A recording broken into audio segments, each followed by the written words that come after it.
You people act like rules don't apply just because your kid is cute. That's what Marla Vexley said, just before she hit my daughter with her SUV. Cynthia Marla Vexley, president of the Glen Hollow Crossings HOA board, didn't brake until Nellian's tiny body rolled beneath the front bumper. Her live stream was still running. Her clipboard was still on the passenger seat. And her engine was still idling when I dropped to my knees beside my child's crushed sidewalk chalk. "You'll be hearing from my lawyer," she snapped, rolling down her window like she was disputing a parking ticket, not just mauling a 4-year-old. I didn't blink. "That live stream you're so proud of? It just geotagged a Class 4 negligence event. This street doesn't fall under HOA jurisdiction. It falls under mine. Because I was already in uniform, and I wasn't just Nellian's father, I was the officer assigned to calibrate Glen Hollow's emergency tactical drill, and I'd been parked 2 blocks away." Subscribe. If you believe HOA officials shouldn't be above the law, especially when they live stream the crime themselves, I've got the whole story. My name is Silas Dre. I'm a tactical police instructor and scene integrity specialist for Maricopa County. For 12 years, I've trained officers how to respond when things go wrong. But nothing trains you for your own daughter, screaming beneath the tires of a woman too busy enforcing HOA fines to see a child in front of her car.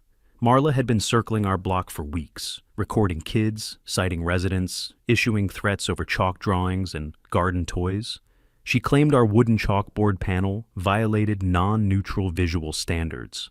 That board wasn't some decoration. It was where Nellian traced her grandmother's handwriting every morning. My mother died in that house.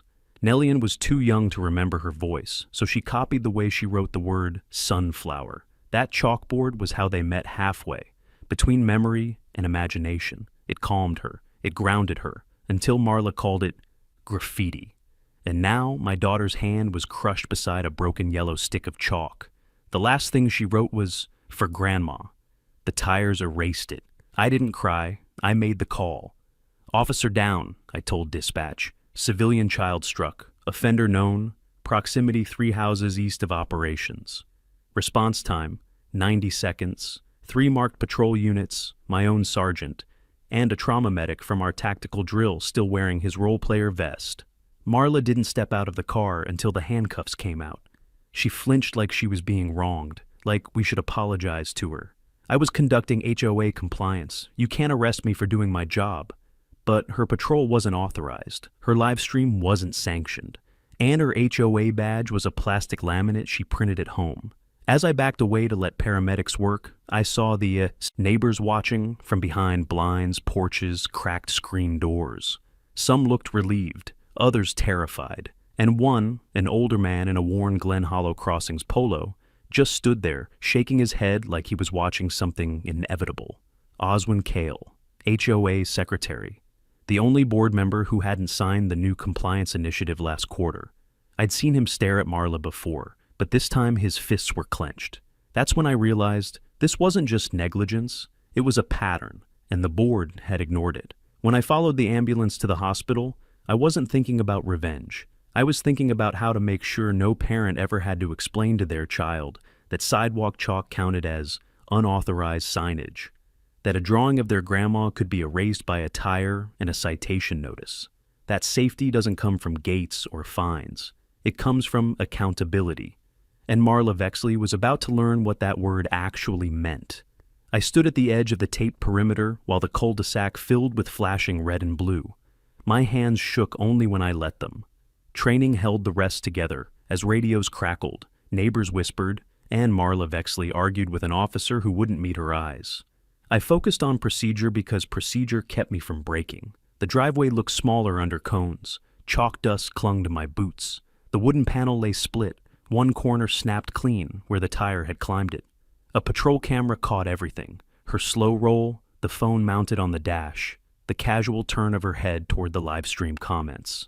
It wasn't an accident, it was negligence filmed in high definition. A lieutenant from traffic reconstruction asked me to step back. I complied. Outside authority mattered now, not my badge.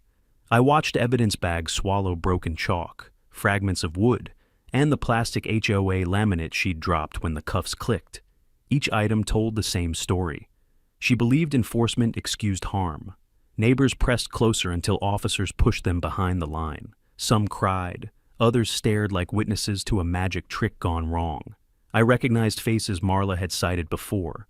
The widower with wind chimes, the nurse with a stroller, the couple fined for leaving bikes out. Their fear had weight.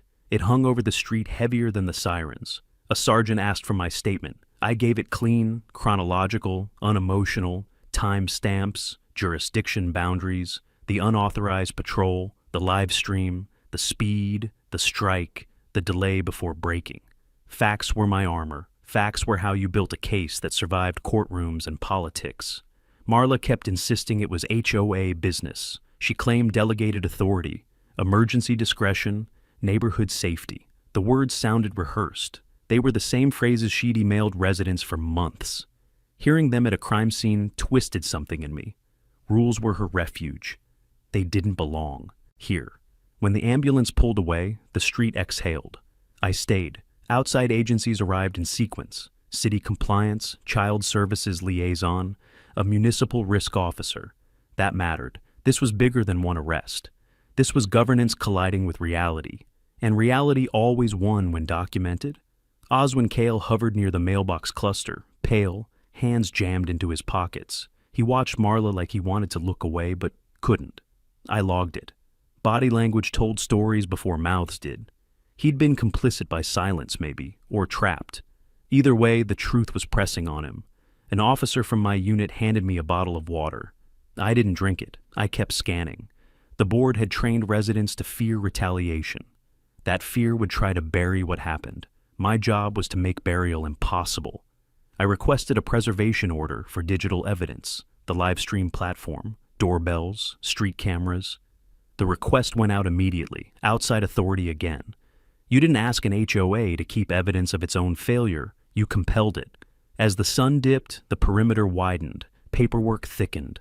A city attorney arrived and asked quiet questions. I answered them. I didn't speculate. I didn't threaten. I let the facts do the work. That was the only way this ended clean. I thought about Nellian's hand, wrapped and small, and the words she'd written disappearing under rubber. The rage came then, hot and precise. I used it to focus. Marla Vexley had turned enforcement into theater. Now the audience had changed. By the time the last cone was placed, the street wasn't hers anymore. It belonged to the record. Reports would stack overnight, and oversight would follow daylight. I intended to be present for every interview, every measurement, every download, without crossing a line. The system worked when you respected it. Respect meant patience. It meant letting others lead while you protected the process. I called the hospital for an update and kept my voice level. Then I stood alone at the tape, listening to the hum of generators, and promised myself this would not be reduced to an incident. It would become a case. Accountability required sunlight, time, and witnesses, and I was prepared to wait, document, and let truth arrive intact for everyone involved. I didn't sleep that night. I stayed by Nellian's bedside, counting the pulse lines on the monitor and the faint rise of her chest under thin cotton blankets. Her left hand was wrapped in gauze, swollen and splinted, a clean white cocoon around the fingers that used to hold chalk with such fierce concentration. I kept thinking about how small she looked in that bed, and how enormous the silence around her had become.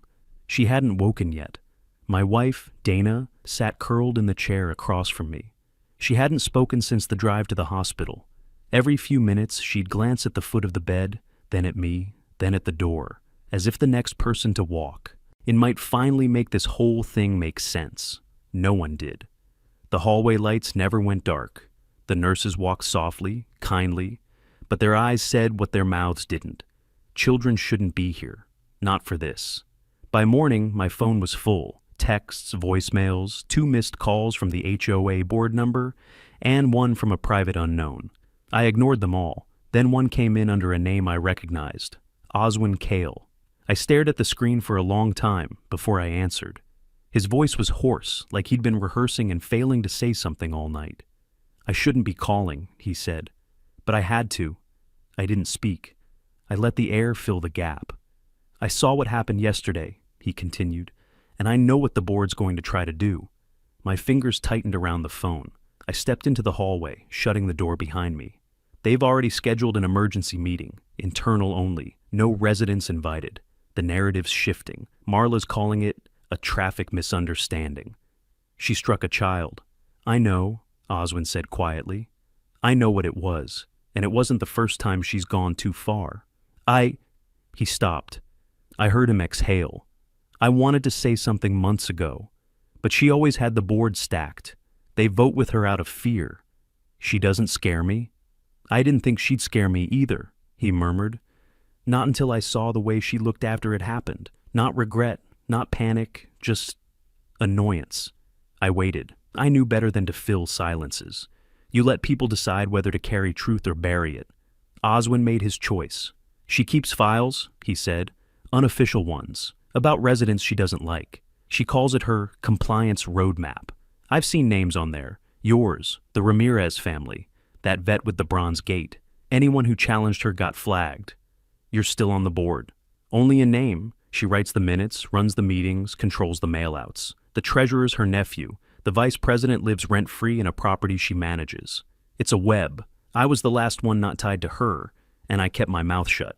That ends now. I didn't thank him. That wasn't what this was. Can you prove it? I asked. If you request an audit from city compliance, yes. But if I come forward, I'll need protection, legal and otherwise. You'll get it, he hesitated. I never thought it would come to this. It came to this the second she turned a child into collateral. I hung up and stared out the hospital window as daylight broke over the rooflines of Glen Hollow. Somewhere across those streets, the HOA board was already moving, spinning, burying, but now they had a crack in their wall, and I had a voice from inside it. I turned back to Nellian's room and slipped inside. Dana hadn't moved. The beeping was steady. The chalkboard at home still lay in splinters. But this fight wasn't over paint or bylaws anymore. It was over silence, and who broke it first. Oswin had just cracked open a door. I intended to walk through it. The HOA's official statement landed the next afternoon, folded in half and slid under every door on our street like a polite threat.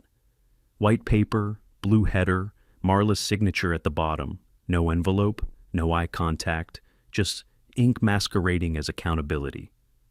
The Glen Hollow Crossings HOA is aware of the recent incident involving a pedestrian and a vehicle operated by a board member. We are cooperating with local authorities and will refrain from further comment until the matter is resolved. That was it. No name, no child, no admission of fault. Just a pedestrian and a vehicle. Like Nellian was a statistic. Like Marla hadn't stood in the street, mouth tight, arms crossed, blaming my daughter for sudden movements. I knew what they were doing, so did the neighbors. The next morning, 2 houses had notice of violation tags hanging from their door handles. One for non-regulation wind ornaments, another for obstructive landscaping.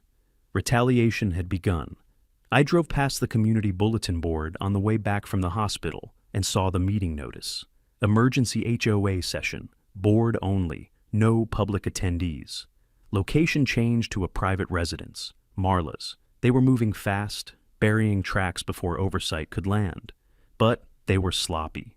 Too many citations, too quickly, and to the same people Marla had targeted last quarter.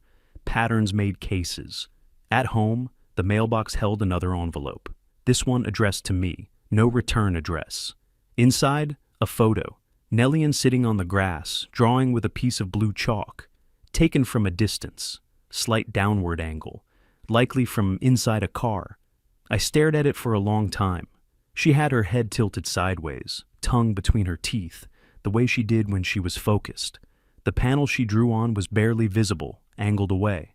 But what chilled me wasn't the picture. It was the red marker line circling the panel, and the date written in the corner. 3 weeks before the accident. I called in a favor. Deputy Roy Tanner, Traffic Division, owed me from a 3-year-old case where we'd cleared a wrongful citation that nearly wrecked his pension. He picked up on the second ring. You still covering Glen Hollow's eastern entrance cams? I asked. Yeah, why? I need entry logs, vehicle tags, last 4 weeks, HOA marked vehicles or anything tied to Marla Vexley. You got a warrant? I will. He didn't argue. I'll start a soft pull. No transmission until paperwork's clean. I just need a list of timestamps for now. Nothing exported. Just tell me how many times she circled my block. 10 hours later, he called me back. 19 passes, Silas. Same loop, always between 3:30 and 4:15 p.m., Monday through Friday. That photo matches her Tuesday route 2 days after. She cited you for chalk dust. She was building a case. She was building something. Dana said nothing when I showed her the image. She just walked into Nellian's room, held her daughter's unbandaged hand, and stared at the wall until her shoulders stopped shaking. We didn't speak for an hour. That night, I stood in our backyard and watched the lights go out across Glen Hollow, porch by porch, window by window, everyone pretending this wasn't happening. But I knew who wasn't sleeping. Oswin hadn't called again, but his silence didn't feel like retreat. It felt like hesitation, like something tightening. He had tipped his hand and was now waiting to see if I'd play mine. I would. But not yet. Not before the city had their documentation. Not before the timestamps became legal exhibits. Not before Marla's fake authority collapsed under the weight of her own procedures. I wasn't going to argue with her. I wasn't going to scream. I was going to let her bury herself with bylaws and laminated badges while I built something she couldn't overwrite. I went inside, locked the door, and began drafting the formal complaint. Not to the HOA, to the Office of Neighborhood Code Compliance, Bureau of Civil Oversight. And to make sure it landed, I included everything: photo, entry logs, route times, quote excerpts, board manipulation history. Let Marla hold her meeting. I was preparing the audit. The audit request went in at 6:04 a.m. By 6:11, I got confirmation of receipt. That was fast, faster than I expected. I knew the office would take time to process the full complaint, but the system had acknowledged it. A timestamp mattered. That was the first brick laid in something solid. I added it to the evidence log on my laptop, a copy of the photo, the HOA statement, Roy's list of timestamps, all backed up in 3 separate cloud locations. I wasn't playing games with chain of custody. At 6:28, my phone buzzed. Roy again. "You didn't hear it from me," he said, "but your request's already flagged. The oversight liaison is new, some lawyer from Flagstaff. She's aggressive, likes clean trails, hates HOA overreach. Good. She's requesting access to HOA charter documents. If they stall, they'll subpoena. They'll stall. Then she'll bury them." I hung up and pulled up Glen Hollow's public records page. Their original HOA charter was filed in 1996, with amendments last posted in 2009. The bylaws were vague, too vague. Enforcement authority was never clearly delineated. No mention of live patrols, no operational permission for board-led surveillance. Marla had been operating outside the framework for years. She just counted on no one reading the details. I printed every page. At 8:12 a.m., my doorbell rang. I checked the camera, no badge, no clipboard. Just a man in a Glen Hollow board polo, arms crossed, foot tapping. Vice President Carter Bell. I stepped outside, but didn't invite him. In. "You submitting complaints now, Dre?" he asked. "You think turning this into a media circus helps your kid?" I didn't answer, just watched him. "We're handling this, internally. You want to take your grief out on Marla? That's your business, but going outside the board? That's a violation of process." Marla struck a child with her car. Allegedly. She's not denying it. He stepped closer. "You've got a vendetta. It's showing. You're emotional, not thinking straight." "I'm thinking clearer than I have in months." Carter's voice dropped. "You open this door, Silas. You won't like what walks through it." I looked him in the eye. "It won't be Marla." He left without another word. At noon, Oswin called again. "Is it happening?" he asked, voice tight. "Yes, the audit's live." He didn't sound relieved. "I don't think they'll wait for it," he said. "Marla's pushing for a bylaw revision vote. Emergency clause, says it's about reasserting HOA enforcement rights post-incident. They can't revise enforcement language after the fact. They can try. And if the board votes yes, she can say she was acting in line with precedent. She's already written the amendment. I've seen the draft. It's retroactive. Mentions chalkboards, patrol authority, and non-neutral installations. She's rewriting history. She's rewriting the rules to fit it. Can you get me a copy? I can do better. I'll give you her draft, annotated, with time-stamped board communications proving it wasn't policy until this week. When? Tonight, but not by phone, not digital. Paper? Hard copy. She doesn't know I printed them. That was risky. If Marla found out, he'd be removed from the board before the ink dried. Possibly worse. Where? I asked. The stone bench by the retention pond, after dark. I'll leave it there and walk away. You pick it up after I'm gone. Understood. I'm doing this because she doesn't get to say what's true anymore. He hung up. That night, I left the hospital later than usual. Nellian was stable. No new swelling. She hadn't spoken yet, but she'd opened her eyes once when I brushed her hair back. Dana had started reading to her again. I pulled into the far end of the neighborhood, where the walking path looped behind the retention pond. The bench sat under a crooked street lamp. Empty. Nothing in sight. No sound but the water pump and faint hum of crickets. Tucked beneath the bench, in a folded manila envelope, was the draft amendment. Marked in red pen, with notes, questions, and an email thread stapled to the back. Oswin hadn't just delivered evidence. He delivered proof that Marla Vexley was changing the rules to absolve herself of what she'd done. And now, the state would see it too. I read every line of the draft amendment twice before I even started. Scanning it, Marla had titled it Resolution 12C, Clarification of Enforcement Discretion. It wasn't clarification. It was a legal time bomb. She was trying to backdate authority she never had, wrap it in board approval, and bury liability beneath layers of procedure. The language was slippery, words like historically understood powers, resident safety priorities, and visual conformity expectations. But one phrase stood out, underlined in red ink by Oswin. Board-sanctioned safety patrols initiated at the discretion of the president when community well-being is perceived to be at risk. Perceived by whom?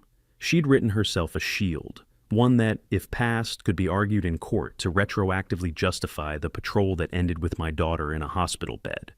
I scanned everything into my encrypted drive, time-stamped it, filed it into the report already building like a slow avalanche. But something else in the packet caught my attention. The emails. Oswin had stapled 4, all from the week before the incident. One had a subject line that made my jaw tighten. Dre family, persistent non-compliance. It was from Marla, sent at 6:02 a.m. to the full board. She listed supposed violations, non-permitted lawn decor, the chalkboard, excessive sidewalk obstructions, toys, and frequent resistance to community standards. No photos, no dates, just her word. Carter Bell replied, "Push it. If we don't act, we look weak." Another message followed, Marla again. "If enforcement requires a visual log, I'll collect it myself." I sat with that sentence for a long time. They weren't just ignoring policy. They were premeditating a crackdown on families they didn't like. No hearings, no warnings, just targeted informal action with rubber-stamped consequences. That gave me leverage. That gave the audit teeth. The next morning, I contacted the city compliance officer assigned to the case. Her name was Jacqueline Cortez. Her voice was sharp, direct, not unkind. "I've reviewed your materials," she said. "We've also received 2 anonymous complaints corroborating parts of your claim." "Anonymous?" "We protect whistleblowers," she replied. "One matches handwriting from a resident within the HOA's own board minutes. I'm assuming that doesn't surprise you." "It doesn't. We're preparing an unannounced site visit and requesting copies of all internal enforcement communications for the past 12 months. Marla will stall. She's already refused once. That was a mistake." There was something in her voice, a click, an edge. I recognized it. It was the sound of someone who'd seen too many of these games played and lost their patience for all of them. "We'll get what we need," she said, "one way or another." By the time I got off the phone, an official letter had been sent to Glen Hollow Crossings HOA, marked with a formal seal. Notice of preliminary. Audit and operational review. They were out of time. I walked the neighborhood that evening, quietly. Just me, hoodie up, sunglasses low. A few people nodded. Most avoided my eyes. Some looked ashamed. At the corner where the sidewalk curves past the fountain, I saw something that stopped me cold. A new sign, freshly posted on the community corkboard. Proposed special assessment vote. $12,000 for legal representation fund. $12,000. Collected from residents. For the board to defend themselves. They were trying to make the neighborhood pay for Marla's mess. I took a photo, date-stamped it. Then I tore it down. No one stopped me. Back at the house, Dana was asleep on the couch. Nellian's hospital blanket, the one with the stitched suns, was clutched in her hands. I didn't wake her, I sat down at the dining table, opened my laptop, and titled the next folder, Phase 2, Enforcement Manipulation and Financial Misuse. Because this wasn't just about chalk anymore. It was about a system rigged in silence until someone finally decided to speak. I found Oswin already sitting on the bench when I arrived. Same crooked street lamp, same quiet bend of the retention path. He was wearing a different board polo this time. Dark green, not the powder blue Marla favored. His shoulders were slumped, his hands folded in front of him like a man preparing to sign his own confession. "I brought more," he said, voice low.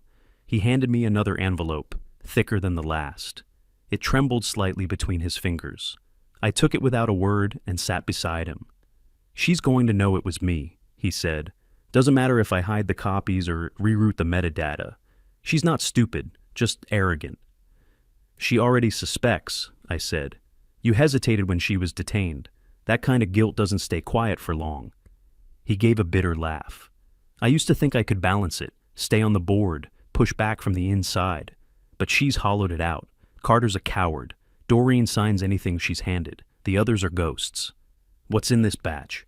"Internal voting history, board chat transcripts, and a full breakdown of the compliance fund misallocations. She's been diverting fine revenue to off-book expenses, printing, digital ad placements, and 2 third-party consultants who've never attended a single board meeting. Names? Shell entities, but I traced one. It roots back to her cousin's design business. The invoices are padded. How long? Over a year, almost 18 grand. I blinked slowly. Residents paid those fines. They paid so she could plaster the neighborhood in HOA propaganda. That's financial misconduct. I know, and with a kid in the hospital, public perception won't protect her anymore. He paused, breathing like he was buying time to say something harder. She tried to get my wife fined last month, he added. We have a porch swing, old, hand-built, not regulation color. Marla called it an unauthorized hanging installation. You didn't fight it? I did, quietly. The fine was waived, but then the next newsletter said board members would be subject to renewed scrutiny to set an example. She threatened you. She buried it in wording, but the message was clear. He looked at me then, really looked, eyes tired, sunken, afraid, but past the point of retreat. A man who knew the wall he leaned on was coming down whether he moved or not. I've been complicit, he said. Too long. If this goes public, I'll lose the trust of half the neighbors. But if it doesn't, I lose what's left of myself. You already chose, Oswin. You started the clock the second you gave me that first file. He didn't argue. I walked him back to his car, a dusty silver sedan with one cracked taillight and a Glen Hollow visitor tag on the dash. As he opened the door, he turned back. There's one more thing, he said. The vote tomorrow, the emergency session for the legal fund. She's calling it a formality. But if it passes, she'll use it to claim resident support for everything. She'll spin it as community validation. She won't get it. She might. People are scared. Then it's time they saw what she's built with their money. I drove straight home, made 3 copies of the new evidence packet, uploaded 2 encrypted versions to cloud drives, and sent the originals to Jacqueline Cortez's secure drop portal, time-stamped, labeled, unedited. I didn't sleep that night. I reviewed the chat logs line by line, marking key phrases, tone shifts, power plays. They were all there. Months of coercion, manipulation, favoritism. One chat even showed Marla suggesting the HOA tighten compliance pressure in key areas to discourage dissent. Her words, not mine. The next morning, I filed an addendum with the audit office. Pattern of financial impropriety and coercive internal communications. Supporting docs. Batch 2. Oswin had lit the fuse. Now I was watching it burn towards something loud. The Glen Hollow Clubhouse had never hosted anything more important than seasonal wreath raffles or underattended gardening workshops. But tonight it looked like a war room. Folding chairs lined in uneven rows. A podium no one wanted to approach. And taped to the wall near the coffee urn was the vote flyer. Special session. Legal fund allocation. HOA board membership. Vote closed to non-members. Closed. That was the word doing the real damage. No residents could participate. Only sitting board members could decide whether to use community funds to protect the person who ran over my daughter. But I hadn't come to vote. I came to observe, legally, silently, and with a recorder tucked into my jacket pocket. Marla entered 5 minutes late, dressed in slate gray like she was preparing for a corporate deposition. She didn't look at me. Her smile was tight, eyes bouncing past mine like I didn't exist. I didn't give her the satisfaction of flinching. Carter Bell followed behind her, flanked by 2 younger board members I barely recognized, Doreen and Kevin. They looked uneasy, guilty maybe, or just caught in a fight that had stopped being about rules and started being about survival. Oswin walked in last, papers clutched to his chest, face pale. He gave me a subtle nod. It was enough. The session began with formality. Marla read the agenda aloud, voice flat, emphasizing the words, "Protect the integrity of this board against bad faith accusations." No one interrupted, no one objected, but the room vibrated with quiet tension.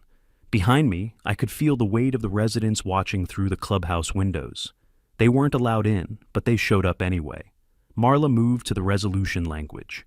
A motion to approve the allocation of up to $12,000 for legal protection for all current board members in light of recent legal threats and disruptive civil actions. She didn't mention my name. She didn't have to. Carter moved to second the motion. It passed 3-1. Oswin was the sole no. "I would like the record to reflect," Oswin said, voice shaking, "that this vote is being held without resident oversight, without disclosure of the source of accusations, and without acknowledgement of active investigations by city auditors." Marla's smile cracked for just a second. "Duly noted," she said, curt. Then she tried to adjourn. That's when I stepped forward. "Before you close the session," I said, "I have something for the record." Her hand froze over the gavel. "You're not a board member, Officer Dre. I'm a resident, a father, and a witness, and I've submitted all documents regarding this matter to the Bureau of Civil Oversight." Someone behind me gasped. Marla blinked. "That's outside protocol.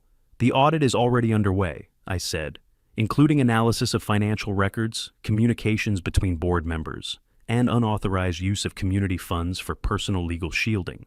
Her face changed. Not fear, not yet, but a tilt toward calculation. The kind you saw in people watching the pieces move faster than they planned. Carter stood up. "We've followed all procedural—" "You've followed none," I cut in. "The emails, the surveillance footage, the chat logs discussing enforcement as a means to reduce neighborhood resistance. I've submitted them all." Oswin didn't look at me. He didn't have to. Marla leaned forward, slow, deliberate. "This is harassment. This is law," I said, and turned to leave. But before I reached the door, I heard the gavel strike wood, too sharp, too late. "Meeting adjourned," she snapped. I stepped into the hallway. Outside, residents clustered by the windows, some still pretending not to. Listen, others openly staring. One of them, Mrs. Ramirez, reached out and touched my arm. "Is it true," she whispered, "about the audit?" "It's more than true," I said.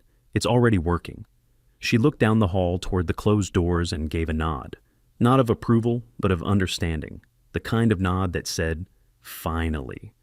I walked to my car without looking back. The wind picked up just enough to scatter one of the flyers off the bulletin board. I didn't pick it up. It wouldn't matter soon. I arrived at City Hall just before 9, envelope in hand, and evidence synced to both the audit portal and a hard drive strapped to my chest. The Glen Hollow HOA had 2 options now: comply or be forcibly dissolved. I wasn't chasing accountability anymore. I was documenting its arrival. Jacqueline Cortez met me in the lobby. She wore a dark blazer, no jewelry, eyes alert, but calm. She extended a hand. No small talk. "Come with me," she said. We stepped into a small meeting room. White walls, frosted windows, no pretense. 2 compliance officers were already seated, their laptops open, badges clipped to their belts. One took the envelope without asking. The other slid a stack of printed financial statements across the table. "We've pulled HOA quarterly filings from the past 3 years, Jacqueline said.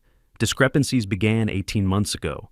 Fines collected don't align with expenditures reported. Someone's been ghost-paying vendors with untracked routing." "Oswin gave us the consultant names," I said. She nodded. "One's real, one's not. We traced the fake one to an address that doesn't exist. The tax ID was registered last month. That's not incompetence. That's intent. Will that hold up? It's enough to open a criminal fraud case if needed. What we need now is confirmation of resident financial harm. Proof that the money diverted came from real fines, from real people. Do you have specific cases? I do, I said, placing a separate folder on the table. Documented complaints, residents who were fined under codes that weren't voted, enforced by Marla Vexley acting alone. 4 families total, each one linked to private surveillance footage, chalk citations, decorative non-compliance, or architectural aesthetic breaches. Jacqueline didn't smile, but her eyes changed, sharp to satisfied. You've done your homework, she said. My daughter's in a hospital bed, I replied. I've had time. By the time we wrapped, the case file was 2 inches thick. Every conversation with Oswin, every annotated board email, every time-stamped route Marla drove, every red-line draft of the retroactive enforcement amendment, all of it collated, duplicated, and sealed. Jacqueline stood. We're going to issue an injunction on all HOA financial decisions until the investigation is complete, she said. That means no special assessments, no new fines, no fund. Reallocations. Marla will be notified within 48 hours. And the residents? They'll be told, officially. I left City Hall lighter but sharper, the kind of calm that doesn't come from relief but from readiness. I wasn't finished, just repositioned. At home, Dana was sitting on the porch, her hand wrapped around a mug that had long gone cold. She didn't ask where I'd been. She didn't need to. They called from the hospital, she said. Nellian spoke. I stopped moving. She asked about the chalkboard. I sat beside her. She said, "Did it break all the way?" I told her it did. She cry? Dana shook her head. No, just nodded, then asked if we could build another one, but not on the sidewalk this time. The ache hid in the center of my chest, sharp and clean. We will, I said, but not yet. That night, I returned to the files. Not the legal ones, those were out of my hands now. I pulled up a neighborhood contact sheet, 58 homes. I knew at least 20 of them had been cited by Marla in the past 6 months. I wrote a letter, simple, no emotion, just facts. Dear neighbor, you are receiving this because your property was issued a citation between January and July.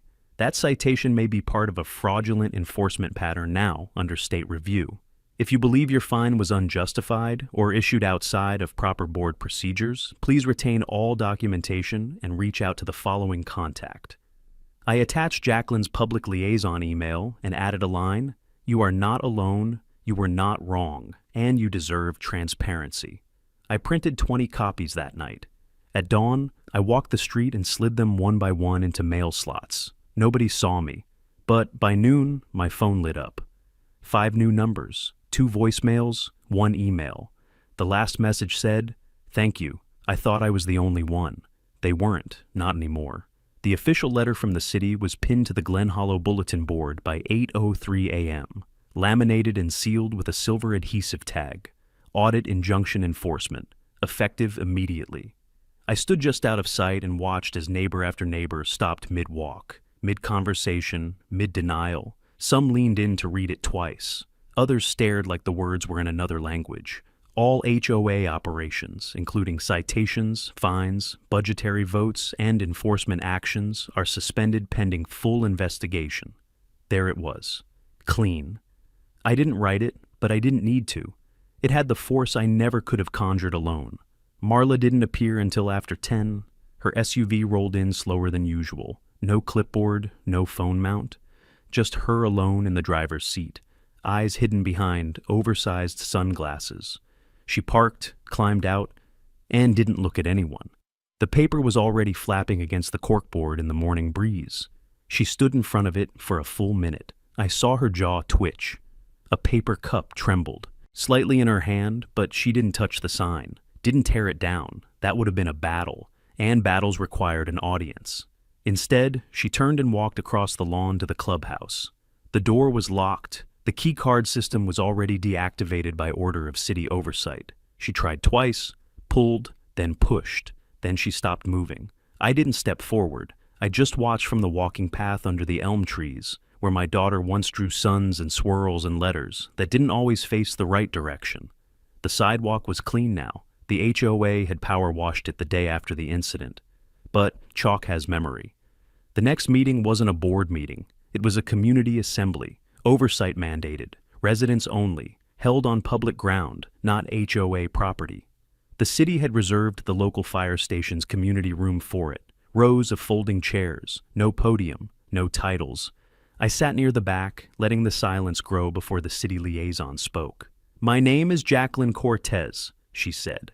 "I'm the senior compliance officer handling the Glen Hollow investigation. We're here to present our findings, hear your concerns, and determine next steps with full community participation." She didn't say Marla's name. She didn't have to. Hands shot up, not timid, not hostile, just ready. Finally, one woman asked about fines she'd paid for a wind spinner her daughter gave her for Mother's Day. A man described the pressure to repaint his door after an anonymous tip claimed it was non-harmonious with the block. A younger couple talked about a denial letter they received for a ramp installation, one their disabled son needed to access their front door. Each story echoed the last. Too much fear, not enough reason. Jacqueline listened, took notes, read portions of the chat logs aloud. She read Marla's email about compliance pressure. She read Oswin's annotated amendment proposal. She explained the legal weight of fabricated enforcement protocols. That's when the room cracked. There were no outbursts, just a slow murmur of shock and something heavier. Betrayal. Glen Hollow wasn't full of radicals. It was full of people who thought staying quiet would keep the peace. Now they understood what that silence had bought. Toward the end, a woman stood. Elderly, cane in one hand, envelope in the other. "This," she said, holding it up, "was a warning I got for a hummingbird feeder. They said it attracted rodents. I threw it away, but I kept the envelope, because something about it didn't feel right." She passed it forward. Jacqueline examined the label, turned it over, and nodded. "This postmark doesn't match the HOA's approved mailing vendor. That supports what we've already found. Unauthorized private mailings using resident dues." The room didn't gasp. It exhaled. Jacqueline gave the final statement clearly. "Effective next week, Glen Hollow's HOA board will be placed under temporary receivership. An interim council of 5 residents will be selected to oversee reforms and implement legally compliant elections. All past citations will be reviewed. Refunds, where appropriate, will be issued." Then she turned to me. "Officer Dre," she said, "your documentation was critical in accelerating this process. Thank you." I nodded once. That was enough. Outside, the sky felt a little wider. The parking lot buzzed with voices again, this time unfiltered. People shook hands. Some apologized to each other. No one looked toward Marla's house. It didn't matter. The board was broken. The silence was done. The public confrontation wasn't scheduled. It didn't need to be. It formed on its own, like pressure finding the fracture line. Word spread fast about the receivership announcement. By late afternoon, half the neighborhood was already clustered around the community center, talking in tight circles, voices rising and falling in waves of disbelief, relief, and anger that had been waiting months for air. By evening, the entire block felt pulled toward one place, the outgoing board's final mandatory appearance. The city had ordered it, a public transition briefing held on open ground under supervision. Marla couldn't refuse. None of them could. The fire station room wasn't big enough for what was coming, so the city moved it outdoors. Portable floodlights lit the cul-de-sac near the clubhouse. Residents filled the street, lawn chairs dragged out, some standing, others holding copies of the audit notice like shields. I arrived early but stayed back, near the brick wall where the old Glen Hollow logo sign hung crooked. Dana wasn't with me. She was still at the hospital, reading to Nellian. I didn't want either of them here for this. At exactly 6, the temporary city administrator stepped up. "We will begin once the board is present," she announced. The board wasn't late. They were hiding, not literally, but in their stiff postures as they walked out the clubhouse door. Each one waited with the realization that silence had finally cost them something real. Carter Bell kept his eyes on the pavement. Doreen wiped her hands on her skirt so many times it looked like a tick. Kevin stared straight ahead, expression hollow. And behind them came Marla. No sunglasses this time, no clipboard. Just her, sharp lines, tightly controlled, but visibly unraveling at the edges.